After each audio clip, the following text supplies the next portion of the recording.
Hello, I'm Brendan here from Brrraaains A Head-Banging Life, gbhblofficial for short. Sometimes dead is better. You know what this is by now? Stephen King movie adaptions. It doesn't really matter what it is. It's always going to be horror either, because when we eventually get to them, some of King's best work is, of course, not horror. But for now, we are still in the horror world as we are taking a look at the 2016 science fiction horror film based on the 2006 novel of the same name by King. It is, of course, Cell. A film directed by Todd Williams, produced by John Cusack, which I didn't know until I got my notes together that he was a producer.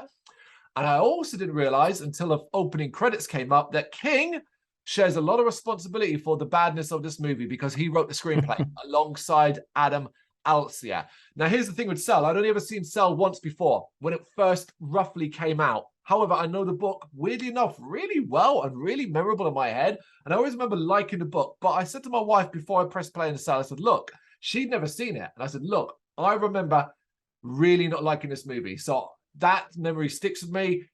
Probably not going to be very good.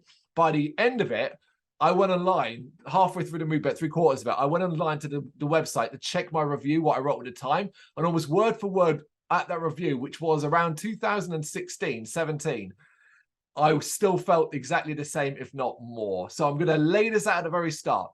I don't hate any Stephen King adaptations, really. Even the ones that are bad, I think you can often find something that's enjoyably silly, enjoyably fun, over-the-top nonsense if you want.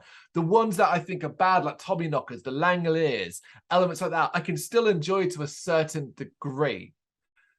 Cell is I hate it. I hate it with a passion. I hate it for how much it deviates from the book. I hate it for how boring it is. I hate it for how it takes good actors and makes them do the worst shit possible, that they become crap as well.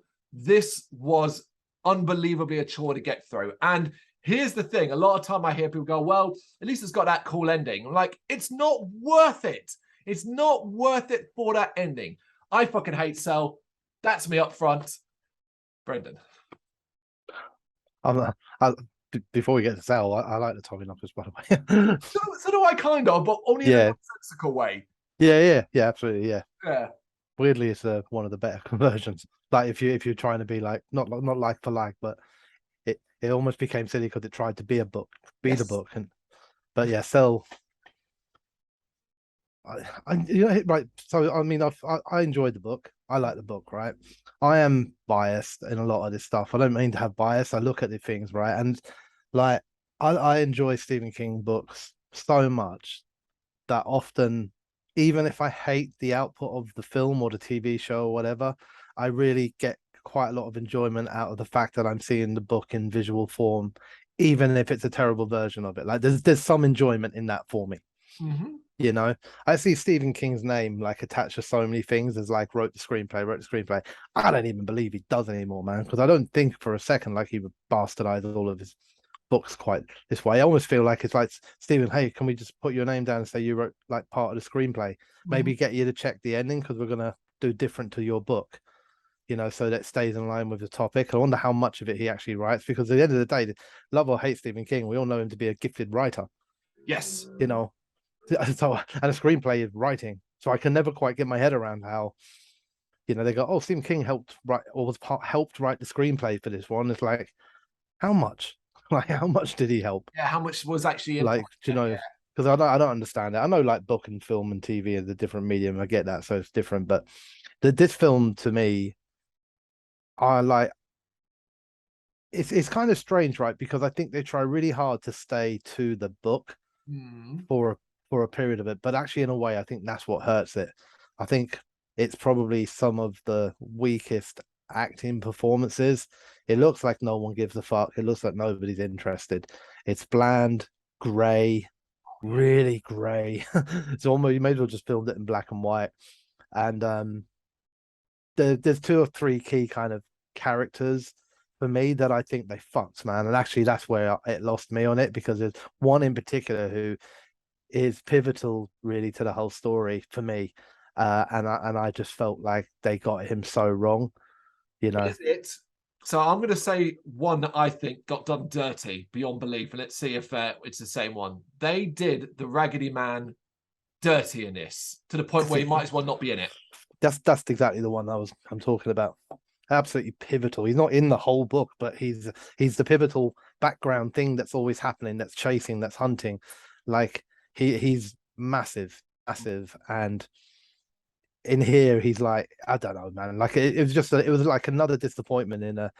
I guess it's one of those things, right? There's like, if I could change 2, 3, 4 things in it, I might have made it to like this is an average like book to film conversion.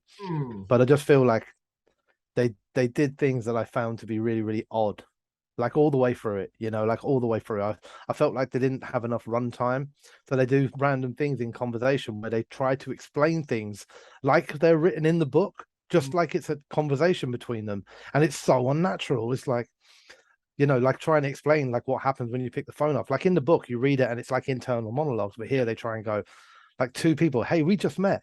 And then they try and give like loads of information to each other, like to fill the viewer in on what the fuck's actually going on. It's like people don't do that when they meet in the middle of an apocalypse.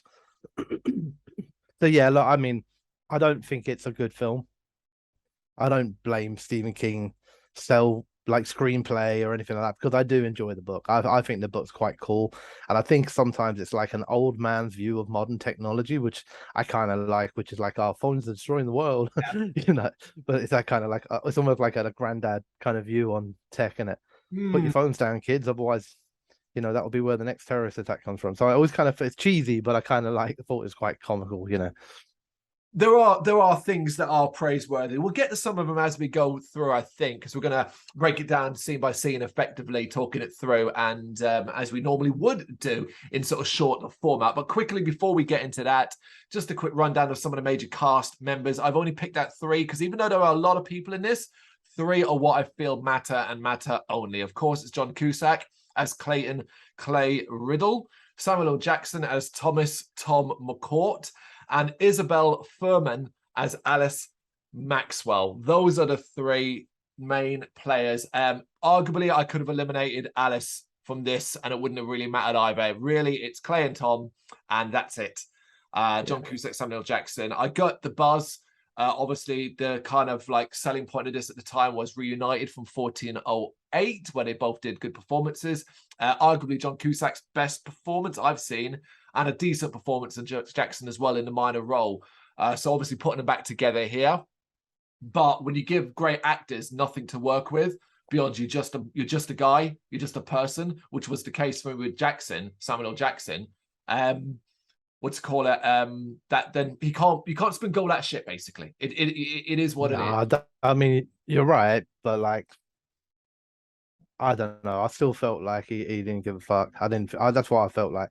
Like at the end of the day, you're right. Like in terms of what you had in this book, man. But if you're like that whole, what you just said there, you can't spin gold out of shit. Like, how many films have you watched that are fucking terrible, but an actor pulls it together, man? The performance that fucking owns it. Like Samuel L. Jackson picks up cell, reads it, understands what Tom's about. He could have fucking thrown himself into that performance, and maybe we would have come out of it going, he was the one bright light out of it. So I don't think any of them can be forgiven for it. Okay, fair. No, you know what, you do a strong point, because even as you're talking now, I remember one of my most hated scenes that to me is some of the worst acting, but we'll get to that. We begin introduced to Clay Riddle basically at an airport. We find out that basically he left his wife Sharon and his son Johnny because he wanted to publish a graphic novel, and he moved away to live his dream effectively. And we're introduced to him at an airport as he's basically hoping to reconcile with his family and come back. The metaphor, the phone, not even phone metaphor, the insistence upon look at everybody distracted by the phones is really heavy in this opening, where the camera constantly focuses on people doing on the phones, they're ignoring this and all that and stuff like that. It's really heavy-handed, but it's an opening. Yeah. I mean, I guess it kind of makes sense, doesn't it? If you don't know Cell and you're watching this, I guess you're assuming it's either to do with prison or a phone, I guess, especially in America, with the word cell not being quite so synonymous with mobile phones in the UK. Yeah. So I guess it's like, right, make sure everyone realizes we're talking about phones. And of course, if you are a big book fan, you already will recognize the change here at the start. Obviously, it's taking place in the airport, where the opening of Cell takes place out on the street. So there is that obvious change. But I wasn't too worried about that because, hey, you can do a lot in an airport and, you know, why not? His cell phone battery dies, so he calls Sharon using a payphone. They have a back and forth about him coming home. She's not too sure because obviously he kind of did her dirty there. But immediately we don't hang around. An electronic signal basically broadcasts across mobile phones, which turns people who had their phones in their ears into kind of, you know, you see them referenced as zombies and things like that. They're not. I see them more in line with like 28 days later as infected. They've been infected by this phone signal and they're wild animals. That's all it is. That's what it is. If you think of it more like they're infected by a virus, but the virus is more computer-based virus rather than infection virus. Yeah. Or if you're interested in the noises they make, you could also see them as zombie fax machines. That is literally it, isn't it? Yeah. The sound of a dial-up and shit like that. Yeah. This is a chaotic start, though, as you know, people go crazy. Some do, some don't. Clay's obviously very confused. John Cusack isn't too bad here. He kind of trying to like his initial non-panic, or at least his reaction, is something that I think a lot of us would do. You probably would stand and stare and think, "What's going on?"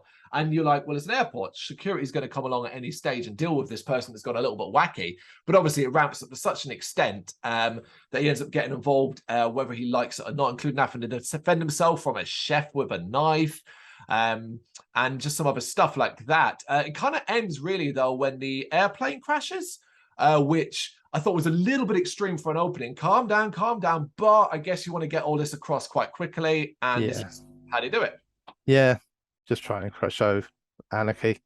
It's actually not a bad opening to the film. That's the thing, and it's probably got one of the only lines I actually like in the whole film, like properly like, which is when the police come running in, and he goes, "Don't use your phones," and they go, "Why?" And he goes, "They did." I was like, oh, okay, that's kind of cool. Which is really good. Yeah, I actually remember that. You're right, because get it. You're like they did, and you're like, oh yeah, okay, yeah, all right. That works. You're right. It's quite good. This opening sequence, though, is probably the most action-packed of the... Well, it is really, to me, the only heavily action part of the movie. It's not that it's all downhill from here, because action doesn't mean good, but I would argue that this is the most heart-pounding period of the movie. As Clay escapes into the terminal underground and ends up meeting a group of survivors in a subway car. They kind of ran down there. Here he meets Tom, Samuel L. Jackson character, who's the train conductor. And basically, it's like, well, look, we're in this train, but it ain't going anywhere because the power's off and that they need to move because the pumps that keep the tunnels dry will shut down if no one mans them. I have such a problem with this. It's so fucking stupid. Right, it's not the fact that this happens. Of course this happens. This happens all over the world. It's the fact that this system wouldn't be automated in some way because power surges and electricity cuts can happen all the fucking time. But also, he suggests that it has to be done with an actual physical person being there. Yeah, and also it has to be done. Crazy. It has to be done instantly as well, which is quite. I mean, for those pumps to be, if it's going to flood instantly, those pumps must be literally pumping out like 1 million gallons of water every second. Yeah. Otherwise, surely the pumps have gone off. It will just start slowly trickling in, and over the next 24 hours, we might best be out of here. It's a stretch, but you know what? We're kind of like at this point, we're still moving forward. So, but no one wants to go. So it's Clay, it's Tom, and a third man who I didn't write his name down because hilariously, like all the characters we meet in this film, will end up dying so soon afterwards. Forget even learn the name. It's DJ something because I remember Lou started laughing about his stupid name, DJ something, but it didn't matter because near the tunnel's exit, they see some infected in the distance, and then one jumps out and axes him in the chest and he dies. And it's like, okay, nice to meet you. Bye. What important. Get used to that. Yes.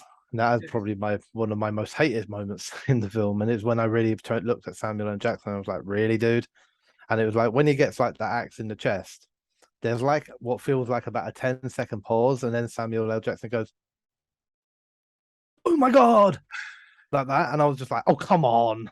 Because honestly, I was just like, he stands and looking at him, and then he just out of nowhere, like, oh my God. See, and you're like, really? They didn't get you to retake that? Oh man, you know what? That's a really interesting thing. I wonder how in awe the director was of the cast he had, and was he kind of nervous or scared to maybe say like that needs to be redone because that was a bit crap? Yeah, I mean, obviously this is all just guesswork in it, but I always felt like you know, with John Cusack coming, like I'm going to be the producer. I bring Samuel L. Jackson with me. Room 1408 cast back together. That was a big success for us. Let's do this one. I don't know, man. How much power did other people even have? Yeah, well, it is guesswork, but you do start tying things together when you experience it. So they end up leaving the tunnel via a ladder and end up on the street, and then make their way back to Clay's apartment in the mostly deserted streets. There's nothing really going on. They arrive at his apartment, stay there for a bit, talk a fucking lot. Really often, a lot of the time, it's not about nothing. Now, there's a positive and a negative to this. One, I understand the fact that you're kind of trying to set them up as normal dudes. I get that. Here's the problem. This is a film. We are supposed to be entertained. If I want to watch normal dudes, I'll watch a fucking documentary or something. You can give them more life and personality than just this. At this point, all I know is that Clay was apparently addicted to his wife and kid. And I must say, that detail only comes out later. It's not well explained at the start. I've added it because I know it now. And Tom was a train conductor. That is all I fucking got. And it's like, that's not enough for me to give a shit. I ended up laughing and choosing to pick up on stuff that they did, and one more than anything else. And one of the things that I became obsessed with Clay in particular, is I feel like this might be guesswork as well, but I feel like John Cusack was really, really self-conscious in this movie about his hairline. Now, his hairline's really bad in this. It is receding badly. You see it from the start.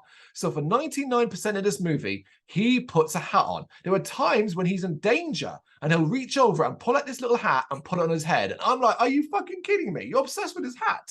So that was what I focused on, the hat. Of course, this is where they're joined by Alice. Alice turns out to be a neighbor of Clay's who lived upstairs. She comes down bloody and scared. She apparently heard their voices and she killed her mother in self-defense. This is, of course, Isabel Fuhrman, who isn't doing that well either in this. But again, I don't think it's given really anything to work with here. She ends up just being the third wheel to these two. And spoilers, exits the movie very early. Mm-hmm. So they're planning to leave Boston. That's basically their plan. And they head out the next day. We have this scene where we see two bikers get attacked by the infected, what they end up now dubbing, or later maybe calling phoners. And this is because obviously they use the phone and stuff. And here you do kind of get a brief thing of one of the more interesting things I remember from the novel, which is the flock mentality, how they will stand in a group and stay together and move like that aspect in things until they see a threat or a reason to attack. So yeah, you kind of get that like early thing. Yeah. And that like ties into when they get the weapons, they arrive at a house and they decide to go in. There are some clever little lines here. It's American. They look at like, I think a flag or the post box and something, and it's proper like pro NRA stuff. And you're like, well, there's definitely going to be guns inside this house, you know, and stuff like that. So that's quite, you know, clever. But they end up getting chased by a flock of phoners to a nearby river. They hide them in a boat, and it's there they kind of, we first get the inclination that the phoners can communicate, or at least the hive mind that's controlling them communicates through their open mouths before they leave. This isn't too bad, this set of sequences, because it kind of step by step as we're progressing. I don't mind this too much. Yep. Now, book fans. The next sequence you will remember, and it's quite important, obviously, to quite a significant portion of the book. Certainly a lot more detailed in the book, a lot more going on, a lot more character-based stuff than it is here. But we are at that school part, the private school, when they meet two survivors, Headmaster Charles Adria and student named Jordan. I will say Charles Adria, I didn't put him down as a cast because he's only in it briefly, but that is Stacy Keach, who arguably is probably the best actor in his very brief time in this film, I think. Yeah. And here's Exposition City. This is what, Brent, I think you were complaining about at the start. They meet these two characters, and these two characters have somehow, in what must be a short amount of time, learned so fucking much about the phoners. And it's just that. Hello, and I'm going to tell you everything we know. I'm going to show you this football field where all these phoners are lying down, because at night they stop moving or they stop communicating or anything like that. And we just get a 10-minute-ish scene of people just talking about what they know. And it fucking drags. Yeah. And I think one of the biggest reasons for me in the film it doesn't make any sense is because you're not given any sense of time passing in the film. You get the idea that the airport shit happened Yep. like earlier that day. that's the way that it comes across. Like this has all happened in the space. Oh well, maybe the day before, because I think they're Yeah. one evening in the apartment. It's all happened in the space of a day and a half, which should mean that, like, God knows, 50% of the population haven't used their phone yet, potentially, and no one's really going to know fuck all about what's going on. Mm-hmm. And if they are sleeping every night in a football pitch, they've only been there one night. So there's a lot of assumptions to be made here. Now, in the book, it's stretched out and time is explained better. Yeah. No long journeys on roads, long journeys on paths, trouble all the way. So when they get there, you get the impression that a lot of time has passed and maybe people will have picked out some patterns. Do you think it just could have benefited from a very simple thing when we move scenes, simply put and saying a week later or 1 month later? Yeah. I mean, something just to give, I think that would have probably helped. Or at least I don't know if it would have helped people like myself to make it make more sense in line with the book. But I don't know if it would, like, I would imagine a person who's not read the book would watch it and go, well, what does that matter? Yeah. So I don't know. I just feel like time in the whole film feels like it happens in the space of 2 to 3 days.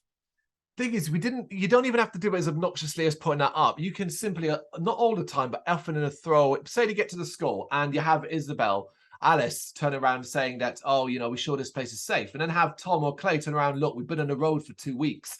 This is the place to stop. Yeah. We've 2 weeks. Put a little pretty montage scene in, mate. Just cutting scenes of walking footsteps, camps, walking footsteps, camps. Next thing, I don't know. Something that could be done with it, but I definitely, I remember that was one of the key things I saw. I didn't really notice it as much or I don't remember noticing it the first time I watched the film, but I remember this time around being like, this is like mad. This all appears to be happening in like 2 days. Yeah, these guys seem to. Yeah, I'd be suspicious of them, man. I'd be like, hang on a second, how the fuck do you guys know all this? You're part of it. Indeed, and if we really one more thing in it, just for the entertainment value, do the old style Indiana Jones map, where we just go to the map and the lines draw. Oh yeah, yeah. You could do it with a little phone moving across, like for phoners. Brilliant. But anyway, here they plan. Basically, the child reveals that look, they're going to burn the phoners. They get to this hole. We're going to burn this entire field full of. Well, there's still people, and bear in mind, using Brendan's time frame thing, this is a day later, and everyone seems really comfortable or okay enough with the idea of, let's spray this field with gasoline and burn them all, including Clay and Tom, then driving over these bodies. Oh, they give each other some looks, and they say they're a little bit uncomfortable about it, but they go ahead with it so easily. It's incredibly jarring how everybody just seems super comfortable with, I don't care about infected. You have to take longer to come up to a decision that we're going to kill what is at least 1,000 odd people in one go, burn them alive. Yeah, absolutely. It's a I don't know. I guess it's possibly like a sign of some sort of fucking illness or madness that within what's perceived to be a relatively short time frame, what we are encouraged to believe are normal people have like instantly decided like kill as many as possible. Like it's a strange mentality actually, when most people would be, it's survival, isn't it? It's not attack. Yeah, absolutely. And again, like you said in the book version of it, a lot more time and words are dedicated to this passage, and the decision they make to do it, they still do it, but it's a lot harder a decision. And there are other members in the group who are against it, and it's a bit more believable that maybe not everyone would be all right with it. Like, yeah, fuck it, burn them all. It's only been a day. They might be cured by tomorrow, but fuck it, burn them all just in case. Yeah, it's never a problem.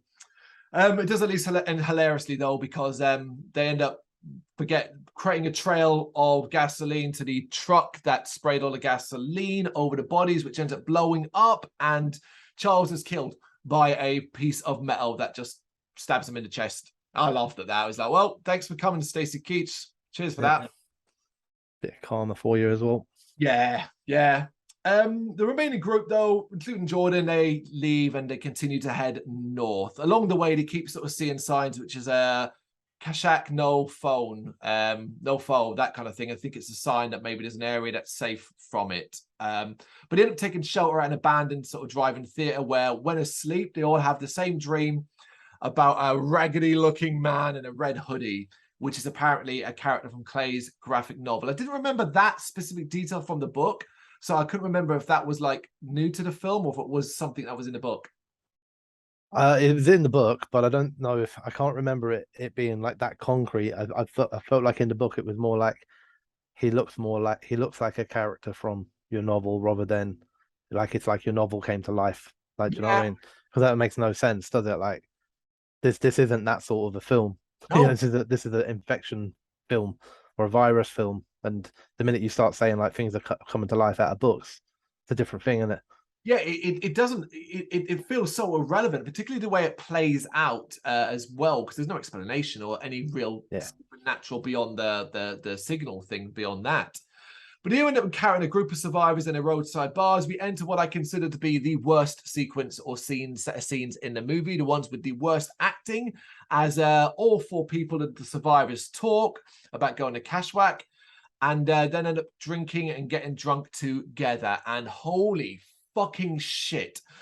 One of two things happen here. Either everybody, or at least some of them, generally got pissed, generally got so fucking drunk that they can't talk like fucking normal human beings or whatever, or it's just honestly some of the worst acting I've seen. Samuel L. Jackson, when he's trying to give his all like, oh, I've got a theory speech, it's so fucking bad. I cringed, man. I Yeah. cringed.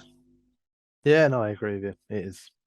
It's also a pointless scene, and I think that's one of that and a few others. There are plenty of them throughout the film. There are some scenes that are okay, and then there are some scenes where you feel like, did you need to do that? Could you not have cut that and actually put something of more importance in its place? You know, maybe take that drunk scene out, cut it down a little bit, and give a little bit more time to our raggedy man. Yep. Or further along, when another character gets introduced, maybe give someone else another little bit longer so that he doesn't have to fly through his lines so fast that because Yeah, he's about to get killed. But anyway, one of the women in it ends up hearing noises outside, puts her ear to the door, and then we cut away. Seemingly, when they come back, she's been infected and attacks. And there was one very good scene here. This movie is not a scary movie, in my opinion. However, there's one clever scene in here of when is it Clay? I think it's Clay that goes to tap her in the back, and the camera swoops around to show that there are a load of phoners in the distance standing behind him, standing still. That is a momentary chilling moment. I liked it, but it turns into like, chaos as everybody yeah, attacks. But mainly everyone gets out okay, except Alice, who gets a wallop to the head. And shortly afterwards, further down the line, after they've escaped from the bar, she ends up dying. Yeah, it's kind of abrupt. I can see people, if they don't know the book or they're following along, that aspect really hating this because it just sort of comes out of nowhere. yeah, yeah. I mean, even if you know the book, I guess by this point it just does that thing, doesn't it, that you see in so many films and TV shows where if you didn't know the book, you would know by now that there's no way in the world Clay or Tom are getting killed, and Mhm. that everybody else is cannon fodder. That's it. Yep. By this point, it feels like everybody is cannon fodder. It doesn't matter who they meet. You're just like, well, you've killed off everyone except Jordan, technically, but Yeah, everyone pretty much has come along and then died. Everyone that's, even if they don't know them well or it's only a short scene, has died. It's impossible to get invested because you're just like, well, the next lot are going to die as well. Guess yeah, what? On their travels, they continue onwards. They end up meeting Ray and his friend Denise. They're camped up in the middle of nowhere, and exposition time as Ray, who's basically incredibly sleep deprived. Now, I have a huge issue with this. Now, I realize I'm not a medical doctor or anything like that, but I have some knowledge about how long a body can go without sleep. Ray says he hasn't slept in 6 days. Bullshit. Fucking bullshit. Not to be as alert as he is. Now, yeah, he's hyper, and the actors playing it like they basically said, act like you're hyper on coffee or something like that. After 6 days, he would be slurring his speech. He would be fucking falling asleep, standing up. He's hyper to the point where he's still able to drive and drive normally. That's what fucking drives me nuts. It's like, that is not a good portrayal of someone that is sleep deprived 6 fucking days. Instead, he just went, be hyper, speak really fast as he spits out line after line after line of what he thinks that, Cashwhack being a trap and how the Raggedy Man is in his head and all of that stuff, planting thoughts. And he just comes across a bit crazy. I like this guy. I think he's a decent actor and I've seen him in other stuff. But fuck me, I don't know. Again, I don't know if it's just the writing or if it's the script or whatever, but what were they doing here? no, I don't know, and I don't really remember like the whole sleep deprivation theme being in the book. Doesn't mean it wasn't, but I don't remember it. Hmm. Um, I agree with you. It doesn't necessarily make any sense because he's coked out of his face, which is why he's still awake and speaking so fast. Yeah, throw that in, actually. You know, just throw that in. Show him doing coke. And he says it keeps me awake. I guess as well, though, don't you think like even things like get confusing again, really, because like of the timeline or the perceived timeline? Like, why haven't you slept for 6 days? It's only been a couple of days since this all started. Yeah, what's your problem, mate? Or even if it maybe this is okay, so it's been 6 days since it started, maybe, and he hasn't slept since then. But from what we understand up to this point, it's perfectly safe at night because they flock and they sleep. So actually, the safest place is at night, the one time when you think, well, why don't you sleep? So then he's just a fucking buffoon, isn't he? He's basically driven all day, all night, refusing to sleep, despite the fact that all the phoners are asleep. So he tries to explain himself saying the Raggedy Man is head. Now, here's the problem with that, is that the Raggedy Man stuff didn't come into play until a few scenes ago in this movie. So we had no inclination. If that was the case, then why did he target Ray earlier? Why Ray? Why did he go in his head earlier than more than anyone else? And if you want to do that, why not then have him first appear in, say, Clay's dream back at the apartment? And then it's just stuck because that's the first night, and you can kind of go, well, okay, that ties into the Ray thing. But again, just poor writing and just nonsensical plot It development. makes no sense in this though, but the time it's again like this is where there's divergence from the book, right? So Clay, I'm trying to think. No, oh my god, I'm trying to think. Hang on. No, Ray. Yeah, Ray. Sorry, Ray is with them when they take out the flock. Yep. In the book. Yep. Right, and it's in the book. Although we know of him and have heard of him and visions and stuff like that, where we get the first proper appearance of the Raggedy Man, and it's that point where he starts to infect Ray. Yep. You know, and that's really where things start ramping up as such. Like the idea that all of that stuff happened, then they move on, and then they find Ray, and then there has to be like some bullshit about you know, why am I doing this random stuff? Why am I in this current position? It's like, well, you didn't need to be, man. Why didn't you just bring him into the film earlier? Yeah, it's because they were. It seems like they were desperately trying to avoid the untouchables angle, that aspect of after they do this shit at school, which is obviously ever related to the Raggedy Man. It's like they were like, we can't do that. That doesn't work. But that's integral to this step and this step and this step. So how do we get to these steps without that part? And he didn't know how to. Yeah. Anyway, they drive on. Ray eventually pulls over and goes wandering off into the woods with Clay following. He ends up giving Clay a phone with a phone number and says him to call it. When they reach the end of the road, Clay's like, what's all this? And we're like, don't be a fucking idiot. Clearly, it's going to be something, you know. It's not going to be a call and ring your mate and say, oh, yeah, Ray. And then Ray reveals he's got a bomb around his neck and blows himself up because fuck Ray. Who needed him in this? You know, fuck Ray. Weirdly enough, they go back and I said to Lou, let's see how they handle Denise finding out Ray blew himself up. Do you know how they handle it? They don't. We just cut to them driving on or discovering first that there's lots of C4 inside the ice cream van. They realize that he was planning to drive the Cashwack to blow up what is supposed to be a cell tower and that the phone will probably blow it up as well. But Denise, she's in the back of one shot. She's there when they say goodbye and separate, and that is it. And I was like, you lazy motherfuckers. You just didn't even want to do it. So you're just like, nope, she just pretend Ray did. It's like Ray didn't even exist at that point in the movie. Yep. But along the way, of course, Clay does get home. He does get home. He gets back to his house. And with the most amount of magnetic letters for fridge magnets I've ever seen in my life, they must have had 3 bags worth because he uses double letters as well. So that's more than one bag.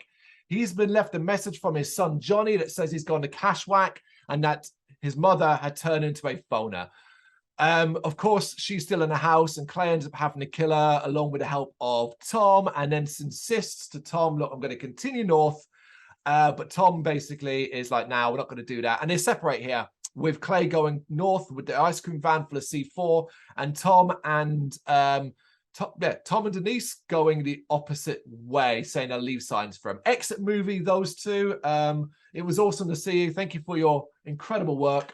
Yeah, that's it. Yeah, bye. Yeah, bye. Yeah. Obviously, there's not much in that whole scene, to be honest with you. I didn't feel like there was any kind of real emotional attachment between like Clay killing his wife.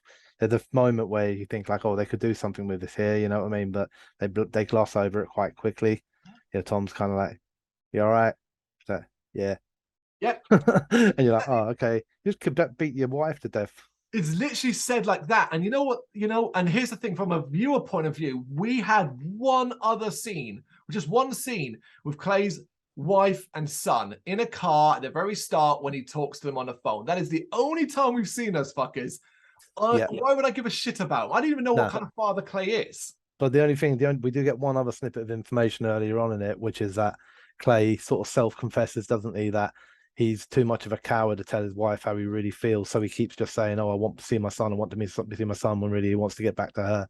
True. You know, so we get given the impression that he's got some sort of deep-seated love underneath all of his problems for her. So he might have maybe, I don't know, shed a little tear after he battered her brains out, maybe. Oh God, he was too busy putting his hat back on in this scene, man. But we do end up getting to the finale here as he arrives at Cashwhack. It's a massive cell tower. Why this one is important, the film does not do a good job of explaining that at all, which infuriated me because I detached myself from what I know about the book and went, if I'm just a viewer who's watching this film because these actors in it, I'm gonna be like, but there are more cell towers. Why is this one important? Yeah, I don't know. Of course, basically thousands and thousands of phoners are walking around it in an enormous circle. Brendan, you mentioned at the very start how ugly this movie is, and I know that my agreement, but I feel like it's well worth reminding you that this film up to this point has been nothing but grey, dark, ugly palettes. You're right. Here, it is at its fucking worst because we've also got a combination of CGI, particularly in the distance shots, and this horrible, dark, dull color scheme they've gone for. And the long shots of this, I went to my wife was just like, I can't. Yeah. I know it's coming to an end, but seriously, I'm done. No, I agree. It's blurry, foggy, and they light the area dimly, so like it looks like it's just maybe some like radiating light coming from the cell tower. It's not like lit up, so it almost becomes like quite painful to watch actually on your eyes as you try and pick out what the fuck is even happening here. Yep, yeah. So Clay's idea is, look, I'm going to try and find my son amongst this group, but first I'm going to drive the ice cream van up towards the cell tower really, really slowly, obviously bouncing off phoners and all that. Clearly not concerned that one of those phoners will actually be his fucking son, because, and he parks up, but he actually runs into the Raggedy Man, who now has returned to stand in the center of the circle, and Clay runs him over repeatedly, seemingly killing him. And yeah, if you're like anyone, you're like, wow, that was an important character. Thank you for that. Yeah. We're not done with him. We'll get to this nonsense. So, I'm laughing at this film a lot of the time now. I'm like, right, so Clay's like, oh yeah, I'm going to search my son amongst these thousands of people constantly moving around in a circle in the dark, all wearing roughly the same, packed in together.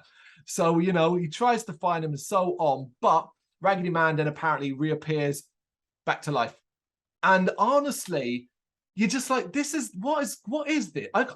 There's no, why the lack of anything. I don't even get it. I don't get it.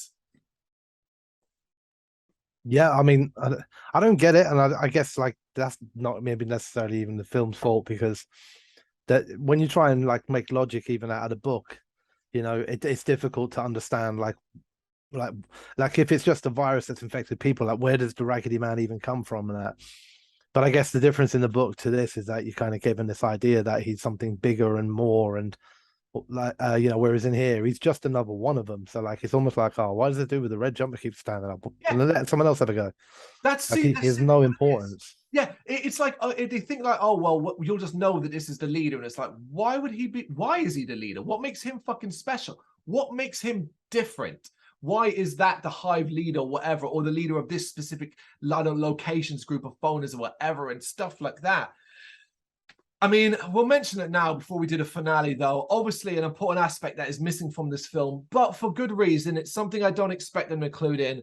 But of course, Cell has references, some more egregious and obvious than others, to the overarching Dark Tower story, I had to remind my wife about that, and she was like, oh, cool, we're going to see some of that. I was like, no, because it doesn't work. Like, it would, in a way, there might have been something fun to do where you just put in maybe one of the references as a sort of Easter egg for fans. But there's nothing here that I saw anyway, at least. No, there is nothing.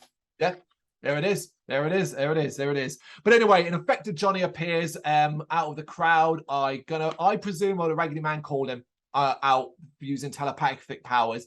And Clay sees him, and naturally he hugs him, and then decides to call the number on Ray's phone, detonate the explosives in the truck, and the tower seemingly collapse. And you're like, oh well, that's all done. And then we cut to Clay and his son, who are walking back way from Kashwak and following the trail left by Tom and so on. Now, ladies and gentlemen, I forgot to mention this before, but I'll bring it up now. You will know immediately that this is not real, because there are 2 dream sequences in this film. And each time we've had a dream sequence previously, the lighting has been completely different. It's been lit up, it's white, it's clear. And I remember pointing out to wife and said, oh, that's clearly a dream. Look how different it is, how the lighting is and so on. And it was a dream. Here, it's exactly the same. Suddenly, it's bright, it's sunny, it's warm, it's lit up. And you're like, well, clearly that's a fucking dream. And that brings us to the final shot, which, you know, The Mist gets obviously all the praise for a depressing ending, but arguably Cell does one as well in a kind of like, oh, that's a horrible, like sad or depressing ending. The difference is arguably The Mist did earn its ending, Cell does not. As we then see that it was a dream and we go back towards the tower, it's not been destroyed, the ice cream van is sitting in place, the phoners are still walking around, and we go down to show Clay shuffling along like that, and clearly a phoner. And you can put 2 and 2 together. It probably happened when he hugged his son, and his son probably did the signal in his ear. And that's the end of the movie. Except I have to bring this up because I often find this quite fun as well. Because maybe as an American, you don't have the same association we do. Of course, all the phoners are singing a song or projecting a song from their mouth. Earlier on at the football field, it's established that they communicate or like radio signals from their mouth when they're sleeping. You can hear music. Pointless scene. More important in the book. Pointless then. But the song that's playing is You'll Never Walk Alone. I can't remember who the artist is, but You'll Never Walk Alone, which, if you're from the UK, you know for one reason only. And you probably hate it for that reason, unless you're a fan of Liverpool Football Club. So whenever I hear that, I cringe automatically. And weirdly, I think the filmmakers knew, because as we go to credits, it turns into like a crowd chant as if it's been recorded or taken from a live football match. And I was like, that's really fucking weird. And that's how we end. That's how we end. Thoughts? Yep. Well, I mean, obviously, the end. Right. Okay. So the ending as an ending, I guess, isn't a terrible idea. But like a lot of the film, it's not necessarily done particularly well. Like you said, I don't think anyone would have any doubts that he survived this. Yep. And that him and his son are now just bowling off down the road. Like, doesn't make any sense.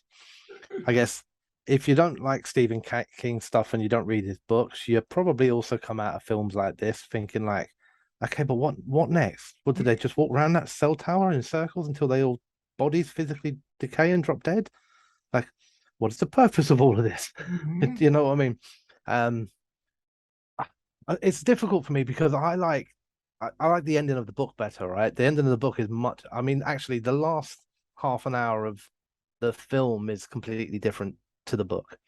It starts off at when they burn the flock on the football pitch, when we have different characters there, and it stays different then all the way through to the end. And that, for me, as a person who often goes into these films and watching it, to see the book I like conveyed in image is often one of my biggest disappointments. When it's not that you're changing scenes to make it better for the TV viewers, it's that you've changed fundamentally the whole thing, you know. And just some of those changes, for example, are they all go to Kashwak. Everyone who survives goes to Kashwak, not just fucking Clay. They don't all just go, all right, laters, you're on your own now, bruv. They go together because they're fucking unified and they're working together, and also they're probably afraid and don't want to be alone, which would make a bit of sense. You know, they've grown an attachment over their journey, and they're going to help Clay find his son. I mean, why wouldn't they? They came all this fucking way with him, you know? They all go there, and obviously the ending with his son is different. It's still a sad ending, but we don't actually really get an ending as such. We only get to the point, I guess. Well, they rescue Johnny, don't they? But they don't know what's going to happen. He seems to be like half converted. So they hold a phone up to his ear in the hope that this would like cancel it out, like a second blast. And then the book kind of ends there. You know, and I quite like that because I like the I don't know what happened sort of thing. And that leaves it up to my own imagination, which I get isn't always a good thing for film. I do get that, Mhm. you know. So the ending I think was okay. The problem is that the journey to get to the ending is terrible. Yeah. I genuinely do think the color scheme, like it's all like browns and grays, and it's really dim and horrid to look at, but not in a way that, oh, this is clever. This is giving me the feels of a post-apocalypse or anything like that. It's not, because even in the apocalypse, grass is still green. It's not Yeah. grey. Like, do you know what I mean? Like trees are still have got some different color leaves in it. They're not all just grey. Do you know what I mean? I was just like, yeah, I just felt I don't know what they were doing. I feel like they felt they were too clever with this film. I feel like they rushed it, as in like didn't do time properly. But the biggest loss out of the whole film for me is the Raggedy Man, because I'll be honest with you, I'm not saying it would have been successful if it had been different, but like I don't even know who played the Raggedy Man. Like I know nothing about him. When I heard this film was being made and I watched it for the first time, I'm thinking in my head like this. If he gets the right actor, the Raggedy Man, this could be one of those like cult characters, mate. Do you know what I mean? Like, Mhm. you know, like a really fucking creepy, influential, like massive in the film. Like someone really takes that scene, like character, and goes to town with it. It could be fucking really good. And then like when he was just treated as like a nothing, it was the biggest disappointment for me coming from the book. Yeah. And I guess in a way, it's almost saddens me that like a person who never read the book watching that film doesn't even care about the man in the red jumper. He means nothing. Yeah. And it's like, no, he's meant to be important, you know? So I hated that. I felt like the acting from everybody that I saw was average at best, but from the two main stars of it, considering that I also agree both of those are good actors and good at acting Stephen King stuff, you Mm. know, as seen in Room 1408. Yeah. I felt like neither of them really did this film justice. I felt like it didn't make a lot of sense. I don't understand. Like that's the thing. I come out of these sometimes thinking like I don't understand. Like you've got source material here. I don't care who screenplayed. I don't care if King's involved. If you're a director, you can still say, "Nah, King, that's a shit idea." Like I don't care. You know, there's enough big brains in here who've done films and directors and producers and fucking everything that can have, and they got source material. Yeah. I mean, how do you read Cell and not come out of that thinking the Raggedy Man's important? Hmm. And like, so, you know, who made the decision to go, well, we drop him? Because surely anybody who read the book would have been going, no, you can't fucking drop him out. Not He's got to him. be pivotal. He's got to be front and center. I want his picture on the cover. He I he don't he. understand.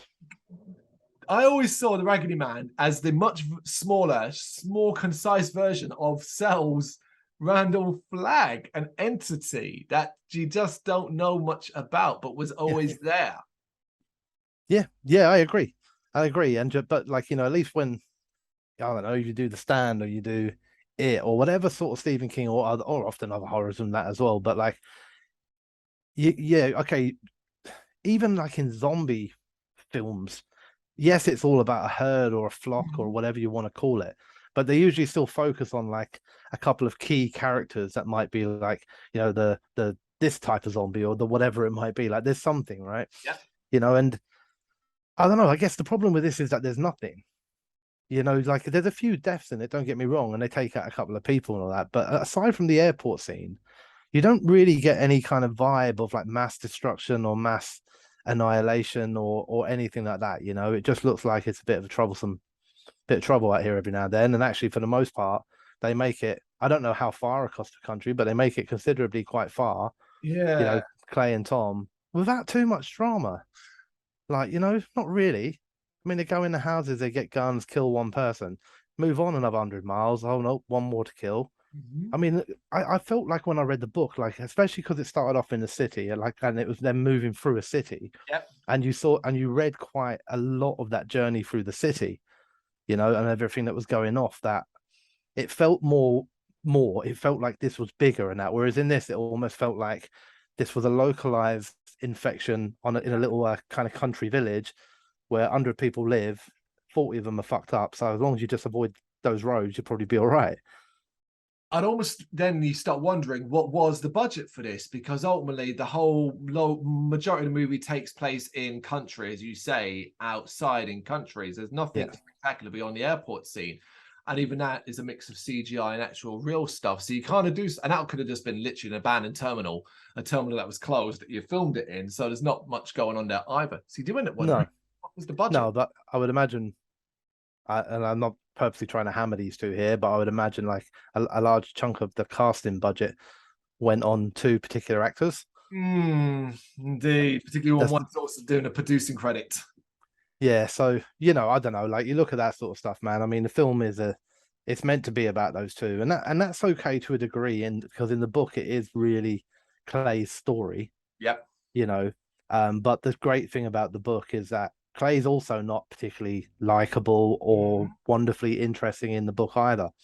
But that doesn't always matter because you've also got a massive supporting cast that are interesting and do have pages that you get a bit of character development, a bit of backstory. You maybe care about some, you maybe dislike some. Yeah. But it means that Clay's a lead character within an army of characters, Yeah. not just Tom. Yeah. In here, it's Clay, Tom, and a handful of people that are going to get killed off. And actually, you see that even if you look up the acting credits in it, like how many people are actually even named. Yeah. Before it just gets down to this guy was older man.